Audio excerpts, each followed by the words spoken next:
Well, there's no need for a fancy cold open or anything like that. We know what the big story around Smashville is. The Predators reportedly being sold to former Tennessee Governor Bill Haslam. We'll talk about what we know so far and how this might impact the team moving forward. Coming up today on the Locked On Predators podcast.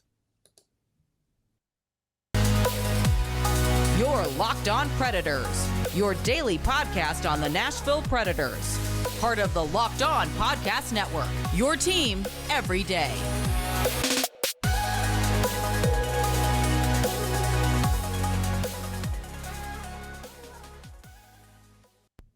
Thank you for making Locked On Predators your first listen of the day. I'm Nick Morgan. I'm a writer and editor at ontheforecheck.com, and I have a partner in crime. Dear God, Ann, we're never going to get our Fun Friday show ever again, are we? No, this is not the show we had planned, but this is the show that we're doing. I'm Ann Kimmel. I'm a writer at ontheforecheck.com, and we're here to talk about a topic that nobody saw coming 24 hours ago. The Nashville Predators are allegedly being sold. Yeah. First off, what the diddly? Yeah. What the diddly, Ann? Like, this is so out of left field. Yes. We haven't heard like any sort of rumblings or anything like that, that this was even going to be a thing. You know, the Predators ownership's pretty solid for a long period of time, making a lot of changes on the ice. And then all of a sudden, out of left field last night, the big report coming down. This is from Sportico talking about that the Predators are close to selling the team to former Tennessee Governor Bill Haslam. Yes, 9:01 p.m. last night, I saw the tweet and I thought, okay, this has got to be some sort of a, wild, just weird, read too much into it, meter, or somebody's just having fun with us. Because first off, rest in peace to the Ovo Thinko meter, which we debuted on yesterday's show. With this latest news, it has now exploded. It caught on fire. A little robotic voice shouted, "Help me, help me." And then it melted into oblivion. So thank you. It can only take so much. And and what you said is what's really surprising to me. Not a whisper of this in Nashville. And according to Axios Nashville report that just got published right before we came on, they have been in discussions for about 6 months. So how this was just kind of kept so quiet without a whisper or a hint of it is either impressive or terrifying. And I think we're all just going to have to figure out where we land on that. But really, for Nashville, the news that the Predators were being sold came out of left field. Yeah, so let's kind of recap how this story broke. So it was first posted by Sportico, which I personally have never heard of.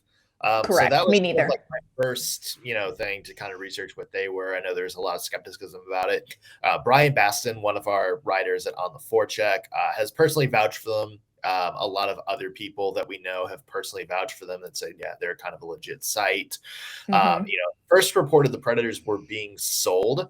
And then they followed that up about 45 minutes to an hour later, saying that the buyer was Bill Haslam, who we know is the former governor of Tennessee. So there's a lot to take into.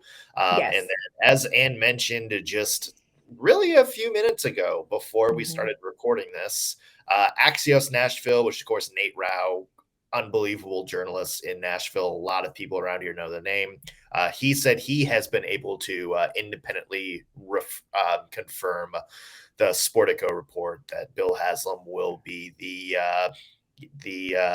I guess majority owner. And it sounds like what he's going to do is purchase shares over the next 3 years from Herb Fritch. So Haslam will be the lead owner. Yes. So Let's talk about this because there's a lot of angles. Layers.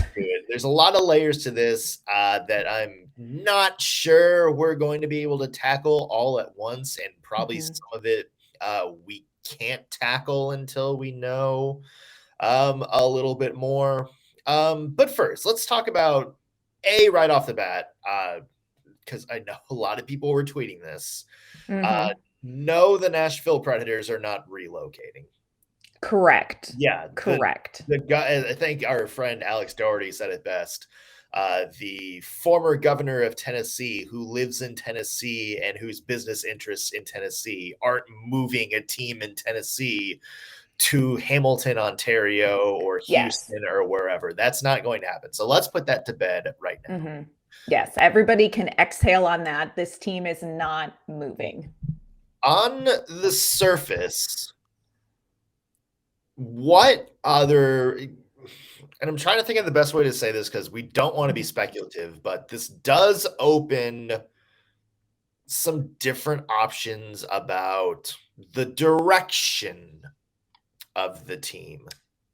Yes, it does. And again, a lot of this, until we hear more from the organization and or Bill Haslam, is somewhat speculative, but you do have to sort of take a look at the parties involved and kind of extrapolate what you can from it. Now, Bill Haslam, his family, they own the Pilot Flying J truck stop. So this is kind of, his father owns that. This is where the money comes from. He and his brother co-owned the Tennessee Smokies, which is a minor league baseball team out in Sevierville. So this is not, his first foray into something like this, but it's definitely something on a much bigger scale. His brother Jimmy, and this is something I kind of want to get your vibe on here. So let's hear it. Let's lay it all out there, Ann. His brother Jimmy and Jimmy's wife Dee are owners now of the Cleveland Browns. Let's go. They bought them in 2012, in August of 2012. And so I'm trying not to take too much away from this, but I do feel like we need to kind of just take a breath and kind of talk about that, because Jimmy and Bill Haslam, again, were in partnership with this minor league team. Now we have Jimmy in Cleveland. And I will just say personally, that is something that I'm putting a little asterisk by, because Jimmy's experience in Cleveland has been noteworthy on a number of levels. They have gone through multiple coaches. They have gone through multiple GMs. And the one for me that I'm like, is that the Browns just signed Deshaun Watson, despite a significant amount of controversy and some civil suits against him, which was a big move in the NFL. And for me, that's something I'm putting a pin in, because I think you have to gauge, is this winning versus wisdom, and where is somebody like Bill Haslam going to land? Yeah, well, let's say a few things right there. They're two different people, Jimmy and Bill. True.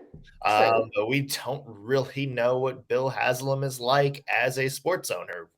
We know what he's like as a governor.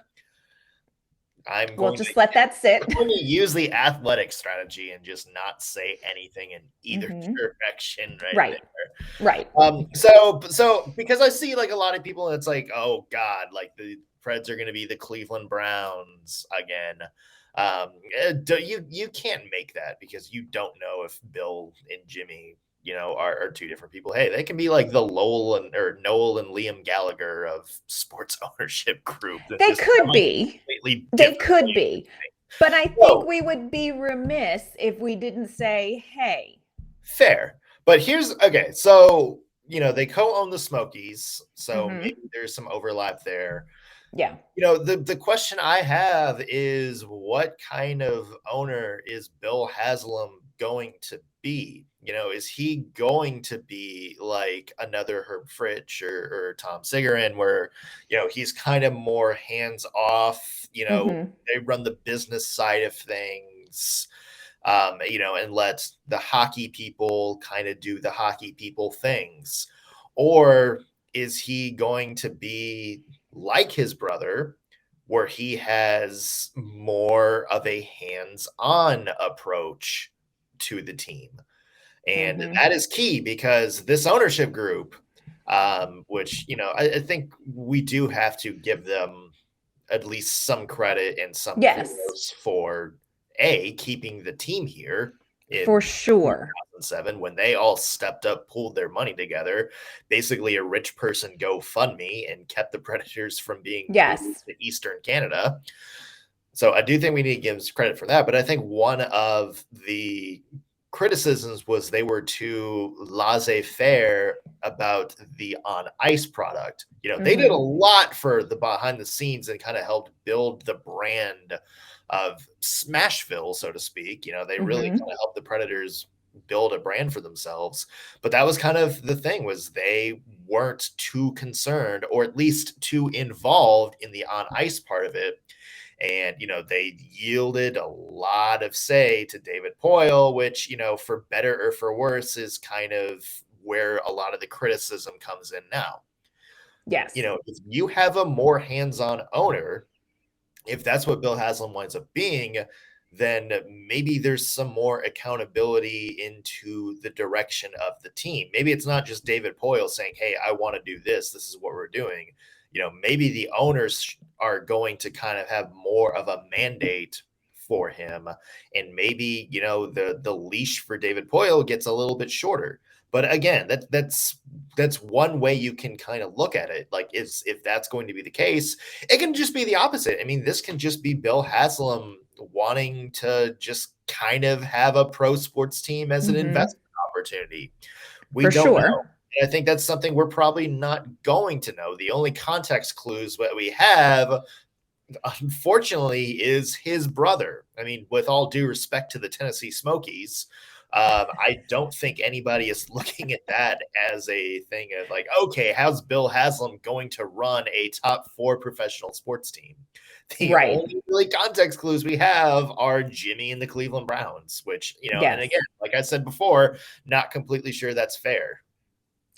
I don't know that it's necessarily fair. I would agree with you. I do think that it's something that people, you know, you need to keep an eye on, because these are people, you know, Jimmy and Bill did partner, granted with a minor league team, but they have partnered in sports management, sports ownership before. So I think it's something to sort of keep in the back of your mind. The other thing that I think we all need to take a breath about is that this is not a quick purchase of majority shares. This is something very similar to how the Carolina Hurricanes purchase went.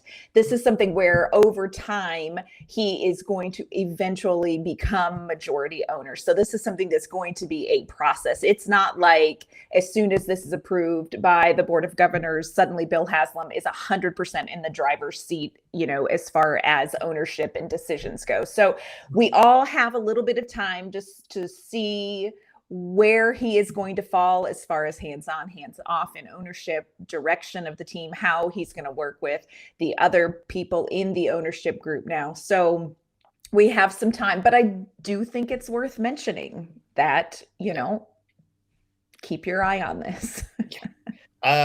So a lot more to break down, obviously, including maybe a reflection on the past owner, you know, how Bill Fritch and his group have kind of run things. So plenty to get to. And we also have hockey, because Stanley Cup Finals, of course, this weekend, game 2. Hopefully I will do a better job of predicting that than I did game 1. So stay tuned to see if that's the case. But first, want to mention today's show brought to you by our friends at betonline.net. BetOnline.net. BetOnline.net is your number one source for all of your betting stats and sports info. You can find all the latest sports developments, news, and odds, including everything you need to know for this year's Stanley Cup Finals. Of course, plenty of prop bets like who's going to score the first goal. You can create like your dream kind of fantasy lineup or team. Plenty of games to keep you entertained. And of course, that's not all. We've got plenty of action on Major League Baseball and all of the latest fighting stuff from MMA and UFC to boxing, plus favorite Vegas casino games. Pretty much anything you need to keep yourself entertained. And hey, if you're smart, maybe win some cash in the process. Like we said, BetOnline is your continued source for all of your sports wagering information from live betting, esports, and more. So head to the website today or use your mobile device to learn more about the trends in action. BetOnline, where the game starts. All right, Ann. So we're talking about this report that was first published in Sportico, now confirmed allegedly in Axios Nashville. Nashville Predators reportedly will be sold. At least the majority stake in the Nashville Predators will reportedly be sold to former Tennessee Governor Bill Haslam. We talked about, what Bill Haslam might look like as a professional sports team owner. And again, something that, we may have to wait and see. How about, kind of a summary of the past ownership group? Yeah.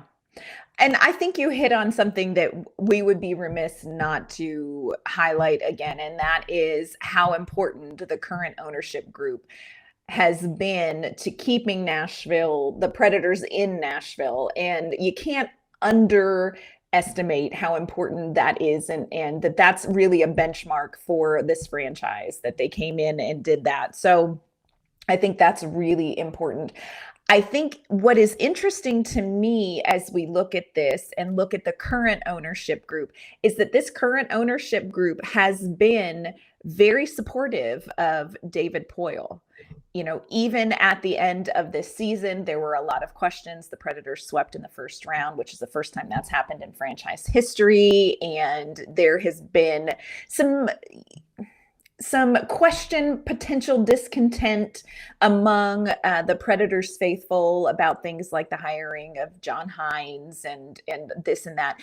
But at the end of this season, this ownership group was firmly in support of David Poile, the direction he's taking. There was no question. They were very forthright about that. Sean Henry said, look, he has the full support of the ownership group. So that's sort of how this ownership group has operated with David Poile since they came into, ownership of the team.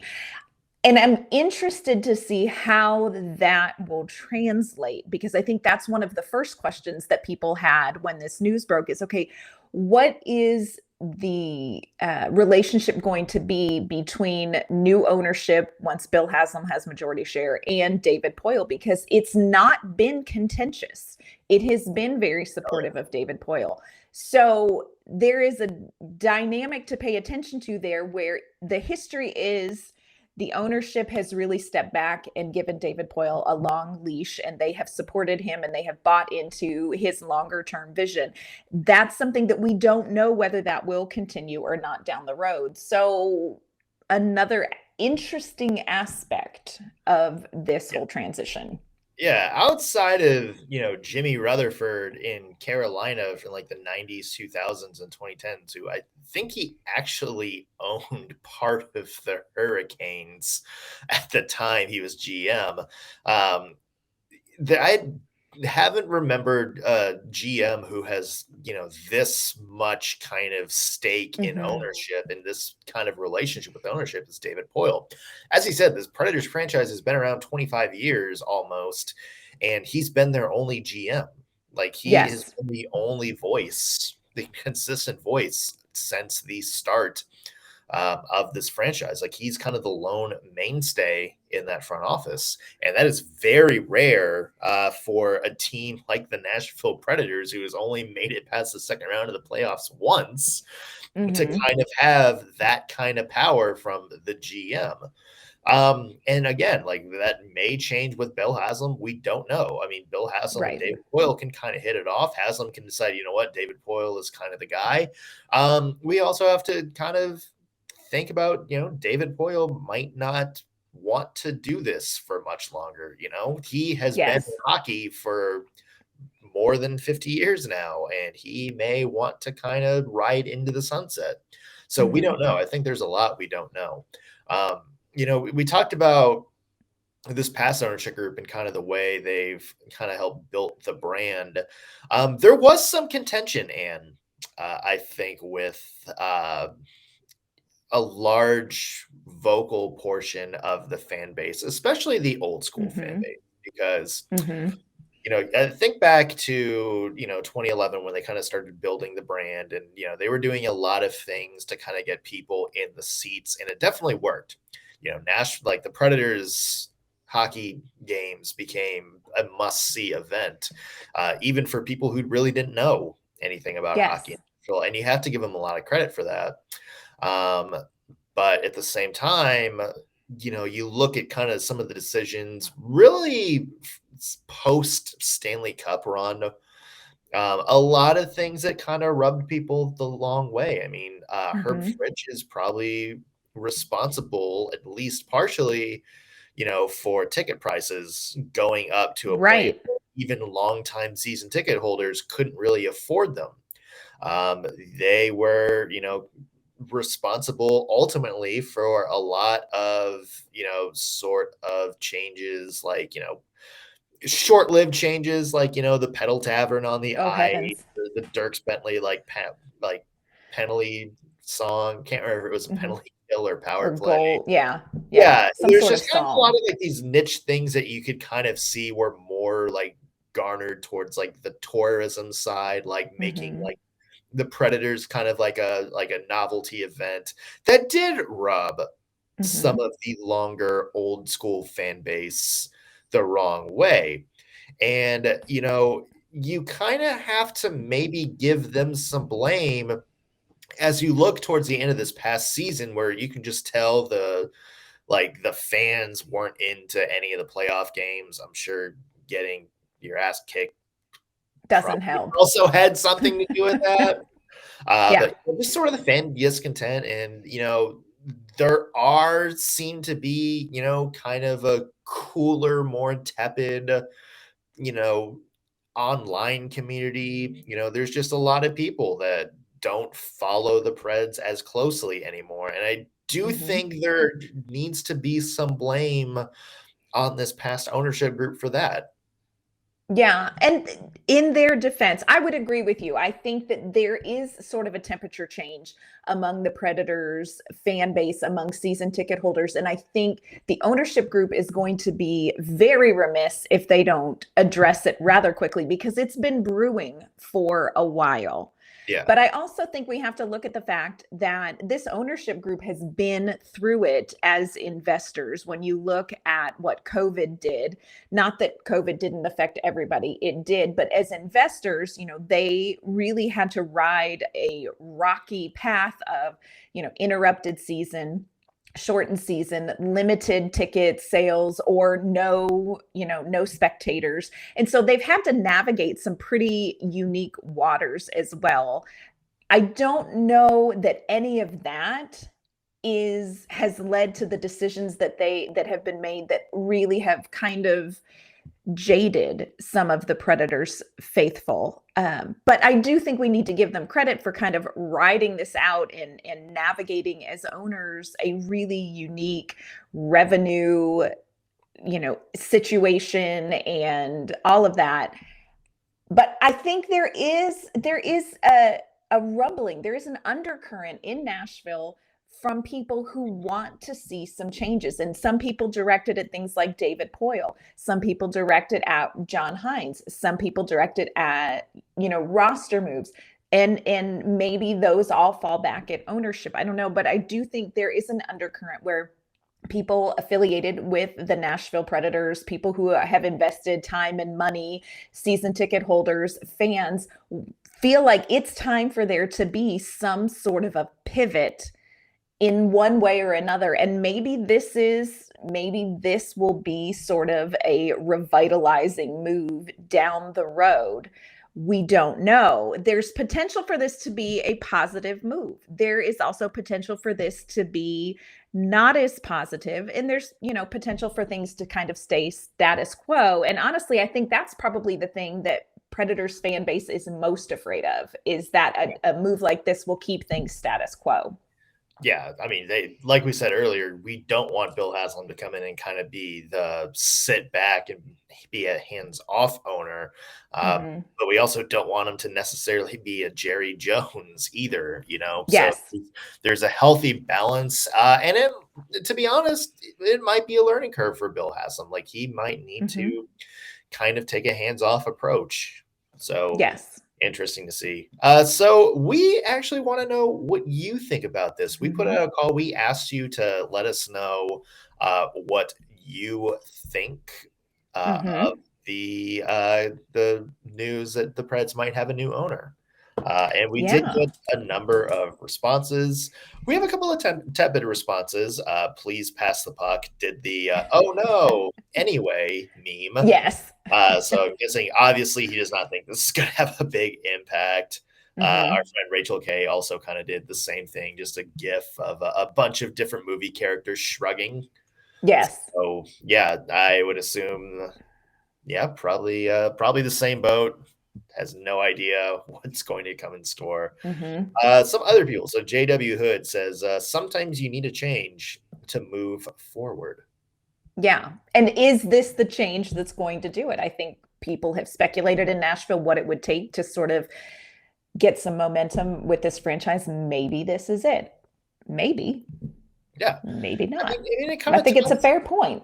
Yeah, I mean, it kind of ties into what we said earlier, where clearly the status quo in Nashville is not really getting them anywhere right now. They're not really going backwards, but they're not really going forwards anywhere. So, maybe this is a move that, helps Nashville kind of take that next step as a franchise. Predators Fix on Twitter said it is either going to be as impactful as an oil change, which I would agree, oil changes are kind of impactful, or as dramatic as opening Pandora's box. He doubts it'll fall somewhere in the middle. Either it's just an investment with no tangible impact on management for some time, or there are big plans for significant change. Yeah, I can see the perspective where, like we were just saying, status quo is not going to cut it. If you're going to have an ownership change, it's going to have some sort of impact or not. I don't know how that's going to go. Do you think it's going to be like that polar of a thing where either nothing happens or everything happens? Or do you think there might be some subtle changes that do take this team in the right direction? I think we've done subtle changes. I think the Nashville Predators as an organization have done subtle changes to the point where, at least in the fan base, in season ticket holders, maybe they're not ready to stomach more subtle changes. Not saying that that is correct, but I feel like the Predators have done subtle changes. So I think it really is going to be a case of continue to ride this out and keep a kind of a long-term David Poile vision where not much will change, or it's going to be a come in and upset the apple cart. I do sort of feel like it's going to be an extreme, one or the other. Nothing will change, or there's going to be a lot of changes, but I don't know which way it's going to go. Yeah. Interesting. We'll have to kind of wait and see. And then finally, Jackson Graham on Twitter said, if it is Haslam, I have the feeling he will want to be aggressive. It could be a good thing.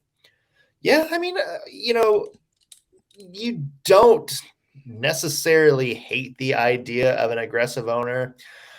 True. Again, sometimes people think of, Jerry Jones or Mike Brown with the Cincinnati Bengals and kind of think, oh, this is a guy who's treating this team as his plaything and isn't really seeding things to people who have kind of been in the front office side for a long time.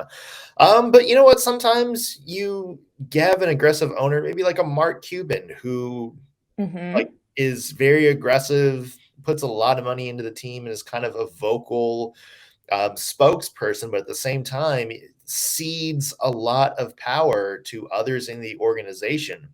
Him and Don Nelson kind of had a really good relationship for many years, and Donnie Nelson, of course, is the GM now, but it's just kind of that sort of vibe. So, I feel like when people talk about like owners being too hands-on, it's kind of, sometimes of a negative connotation.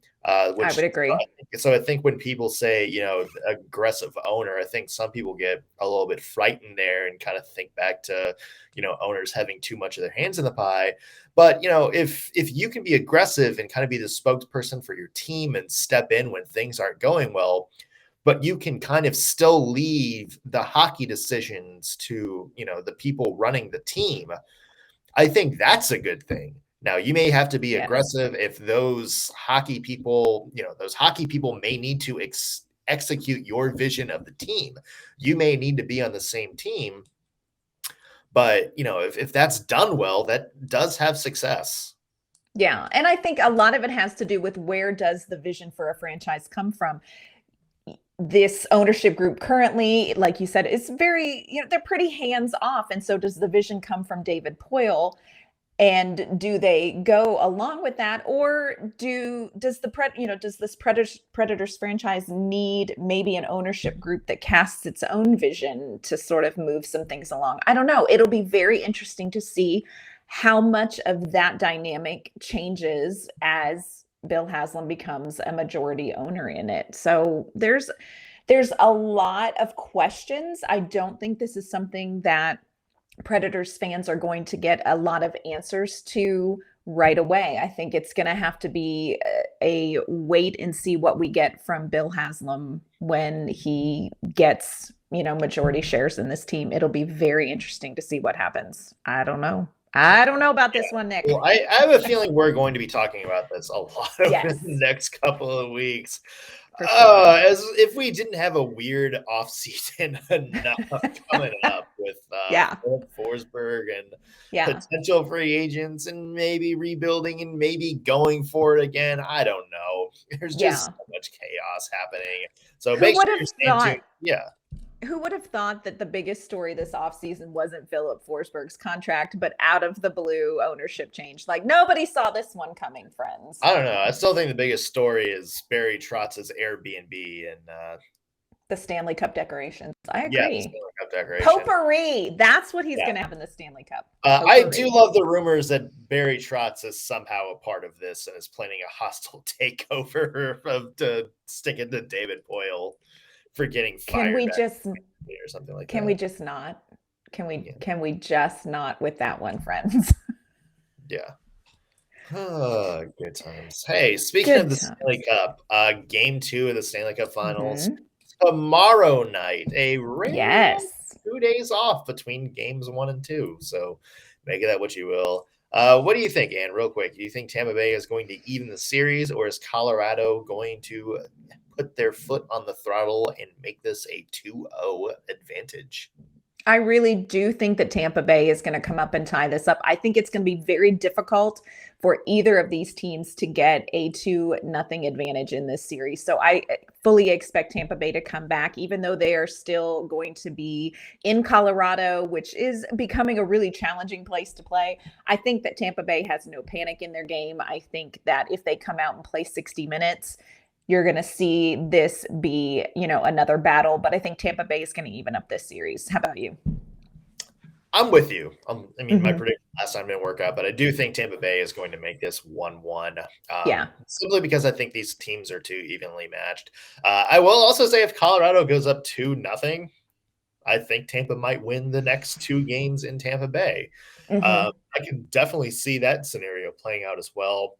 Yes. But, I think Tampa knows they didn't really play all that well for a big part of game 1. And I think they kind of want to make a statement heading into game 2. So I do think you're going to come out and see maybe what winds up being their best game of the series here in game 2.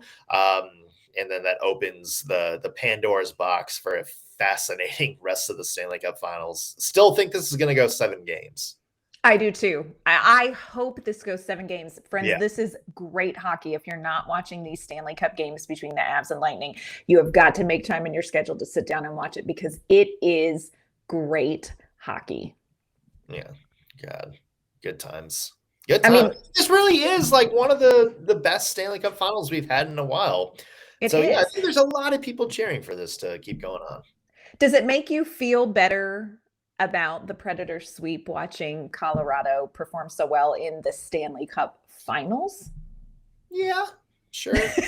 Why not? I would have loved to also be in the Stanley Cup Finals. But I mean, if you, I'll tell you this, if Colorado goes out and absolutely curb stomps the Lightning, then I think we can go back and be like, okay, look, if the Tampa Bay Lightning weren't slowing down this literal avalanche, then I don't think the Predators have anything to feel bad about getting knocked out in the first round. Yeah, I would agree with that. I think if the Tampa Bay Lightning can't handle them, then Predators fans can feel just slightly better, just slightly, friends, about a sweep. But you watch these games and you think, okay, Nashville, you've got some things to do to get to a point where you're competing at this level. But that's a podcast for a whole nother day. Yeah. Well, we'll talk about it on another day. Who knows what next week's episodes are going to be? Mean, let's be honest. We could have updates on ownership. We could have updates on Philip Forsberg or some other weird hockey decision. And yeah, we promise we still have some draft coverage coming up. We still have breakdowns on free agents the Preds could target and potential big trades they could make. And of course, we also have some crossovers planned with some of our Central Division rivals to talk about their offseason. Maybe there's trades they can make with the Nashville Predators, or, hey, maybe this is the 1-2 rivalry next season. So plenty to talk to. So you guys definitely do not want to go anywhere. Do not miss anything, because we will definitely have plenty to talk about this summer. Until the next episode, though, Anne, where can the people find your work online? You can find my work at ontheforecheck.com, and you can find me on Twitter at AnnK_Mama on Ice. I'm Nick Morgan. You can find my work at ontheforecheck.com. Follow me on Twitter at _NSMorgan. Also, be sure to follow the podcast on Twitter at LO_Predators. If you're watching this on YouTube, be sure to like the video, subscribe, leave a comment, let us know your thoughts on, God, at this point, anything. Chaos. Philip Forsberg, David Poile, whatever. God. Yes. And I thought this was going to be a nice, chill off season. Not really. That's going to do it for us today on Locked on Predators. Thank you for making us your first listen of the day. We'll be back Monday with a new episode, everybody. See you then.